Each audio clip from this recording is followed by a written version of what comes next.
Another incredible game at Fenway Park for the Toronto Blue Jays.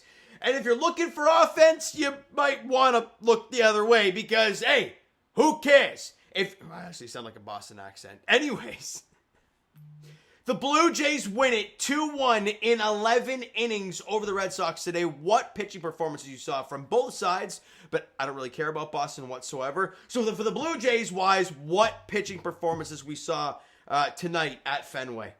You've won the first 3 games of the series. You're guaranteed a series win. You go to get the brooms maybe tomorrow.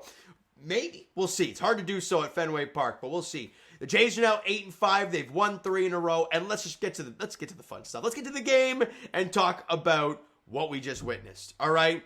And it starts in the top half of the first inning. Right? Bo Bichette grounds out to start the ball game. Vladdy hits an infield single. Then Santander singles to right center field. Vladdy moves up. Then Andres Jimenez hits a single. All right, we got the bases loaded now with only 1 out for Will Wagner, who hits a ground ball to second base. In comes Vladdy. Hey, you got to run. You're up 1-0. Would have loved more. You don't get it. Because, hold on, let me just confirm. Because Alejandro Kirk can't do diddly squat. And we'll talk about him in a second. But it has been pretty awful. So, because he gets out there with was it the 2 on still, a chance to break this game wide open, you don't get it. Bottom half of the first inning. With Jarren Duran on first, he tries to steal. Kirky, I don't know what the hell where that ball was going, but he fires it to second base, and it's like we're playing jackpot. You ever played that as a kid? You just rifle it up in the air and just, I don't know, someone's got to catch it. That's what it felt like there because it ends up in center field. And Duran ends up going to third base. He almost gets thrown out, but does not. And now there's a guy at third, less than 2 out. Bregman then hits a sac fly. Great catch by Nathan Lucas at the wall. But the run comes in to score. It's 1-1. And I'm like, Kirky, damn it, if your bat has been no good so far, and now you're going to do stuff like that, that's not what we want to see. Don't start me wanting to talk about putting Tyler Heineman every day. I don't want to do that, but he's been awesome. Heine has been amazing. So, that is it for scoring. You don't see anything the rest of the way until the 11th. But let's break it down first, though. Because a lot of things happened before the 11th inning. And it starts with Kevin Gausman. Kevin Gausman was masterful today. And if you've listened to the BlueJaysCentre podcast, well, if you haven't, check the link down below. We said it before the year. We talked about Kevin Gausman. We talked, I think it was to Ben Ennis or I talked to JD Bunkus on Instagram about it. You know, Kevin Gausman is huge for this team. And the key for him is the velocity and the fastball. Right? The splitter's always going to be there, but if you don't have the velo on the heater, it doesn't play as much. And then it takes away from your splitter, and that's when things go wrong. He didn't have any strikeouts in his last start. He had 10 today. He went 8 innings of 0 unearned ball, thanks to Kirky firing one into center field. 1 run, technically. 4 hits. 10 punch-outs. Didn't walk a batter. He was incredible today. The fastball was down early on. Kind of reminds me of Barrios' start, where it was down to start, where it was in the 89, 91, 92 range. But as the start went along, you started to see 94s, 95s. I think he touched 96 once. And he was painting these. He was just firing strikes. It was incredible stuff from Gausman.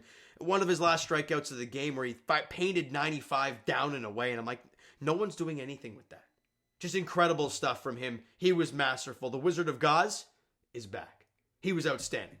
Other than his last outing where, again, he didn't strike anybody. He didn't strike anybody out in his last start. But he only allowed 2 hits. And I think it was a 2-run shot it was 2 hits, but 3 earned runs. That's it. And then in the first start, 6 innings, a 2-run ball. So he has been very, very good to start the year. But let's get to the stuff everyone likes to talk about. And that's the 9th inning and onward, especially with this game. Because in the 9th inning, you bring out Jeff Hoffman, right? It's your closer, right? 9th inning. They're at the top of the lineup coming up. It just makes sense, right? Well, Jeff Hoffman comes in and gets Jarren Duran to ground out on 1 pitch. Rafael Devers comes up. He pops up in the infield. There's 2 out. And that brings up Alex Bregman. And Jeff Hoffman. And I was going to say Hasselhoff, but I mean, I'm too tired to make something up. Anyways, He throws an 87-mile-an-hour slider. Didn't have as much movement as some other pitches he threw in this outing, but it goes in the outer half, freezes Alex Bregman. And then he looks at I don't know where he was looking. Maybe it was at Bregman. I don't know what he was doing. But then he looks at the dugout or at a home plate. As he's going off, just a shoulder shrug. Like, yeah, not a big deal. I'm going to go 1, 2, 3 through that order like it's nothing. And he gets out of the inning. And then you go to the top of the 10th inning. Jays can't do squat because, again, Alejandro Kirk, you pop up in the infield, useless. Because then Roden grounds out, moves the guy over, and then Ernie Clement hits a deep fly ball to left field. But the problem is there's already 2 out. So Kirky continues to really struggle. I don't know. But then you go to the bottom of the 10th inning, and Jeff Hoffman still on the mound. And he gets Tristan Casas to ground out. But now Bregman's at third base with only 1 away for Trevor Story. And he strikes him out! Big time second out there. And up comes they walk Willie Abreu. Makes sense. Lefty, you got a righty on deck, obviously. Especially with the way Willie Abreu was hit this year. Then Christian Campbell comes up, the rookie. And I'm looking through my hands like, the rookie's going to have a moment. I'm like, oh, God. Not a chance. 97, top of the zone, Schmelia, strike 3. Inning is over, and Hoffman just flexes on him and screams like he's pumped. 2 shutout innings for Jeff Hoffman. 2 no-hit innings with 3 strikeouts. He was elite. And you go to the top half of the 11th inning. Ernie's at second base. You got Nathan Lucas to ground out to short. No, that's to shortstop, but I must have been playing in a shift or something because, again, Ernie ends up moving up on the play, so you've got third with 1 out. And Bo Bichette, not trying to do too much, right? He's already over in the game, but you don't need to do too much. That run's got to find a way to get home. And he stays in the big part of the field, the ball in the inner half, pulls the hands in, drives it to center field, gets the fly out. In comes Ernie, you got the lead. We go to the bottom half of the 11th. In comes one of the newer faces, Nick Sandlin. And again, Christian Campbell at second base, some pretty good speed there. And David Hamilton. I'm sorry, I know you've been bad offensively this year, but holy sweet mother, that AB was pathetic. Now, nasty stuff from Nick Sandlin, but dude had no chance. Strikes him out swinging.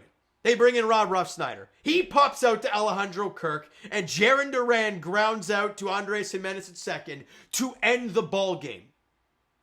I'm sorry, Jays fans has really loved Andres Jimenez to this point. Nick Sandlin got some big outs there.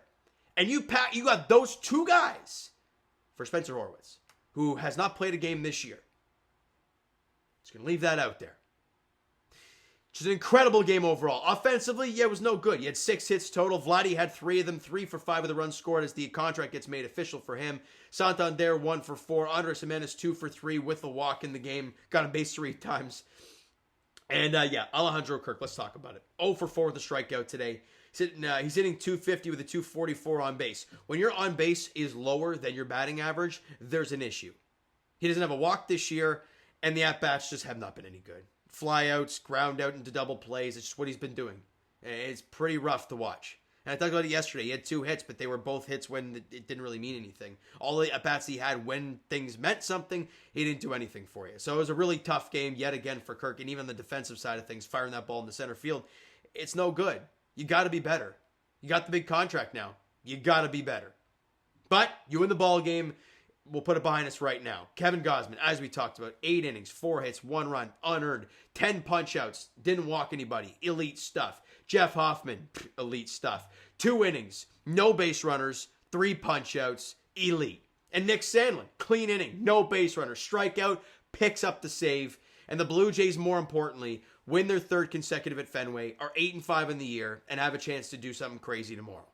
The pitching matchup for tomorrow, Chris Bassett, who has been outstanding to start this season, going up against Walker Buehler, who's been awful for the Boston Red Sox. Now, not saying it's the easy dub. No. We had Easton Lucas going. I don't care what his numbers have been so far this year, Easton Lucas. You had Easton Lucas going against Garrett Crochet yesterday, and you beat them pretty good. Anything can happen in baseball, but on paper, looks pretty good. We need the Hound on the mound to get the job done tomorrow afternoon. It's a 4:10 first pitch there at Fenway, the finale of the series before the Jays head to Baltimore for a 3-game set. All right, so you know what, guys? That's going to do it for this one. If you enjoyed the video and, of course, the game today, because if you didn't, you're nuts. Hit that like button. I do appreciate it. The subscribe button. You guys not done so already. Comment down below your thoughts on the video, thoughts on the game. Would you like, would you not like from today's game for the Toronto Blue Jays? Twitter, Discord, Instagram, TikTok. All that stuff is down below as well, so follow up there if you haven't done so already. And I will talk to you guys Raptors edition Friday night, 8:30 tip-off in Dallas against the Mavericks. 2 games to go. Thank God for that. Leafs edition Saturday night at home against the Montreal Canadiens as they continue to get closer and closer to punching their ticket at the top of the Atlantic Division. Hopefully they can do so sooner rather than later. And for the Toronto Blue Jays, I'll talk to you tomorrow evening, 4:10 first pitch. Chris Bassett, Walker Buehler in the finale at Fenway. End this series on a good note, boys. Let's get it done. Thank you so much for listening and watching. I hope you enjoyed the video and, of course, this game today. Talk to you guys then.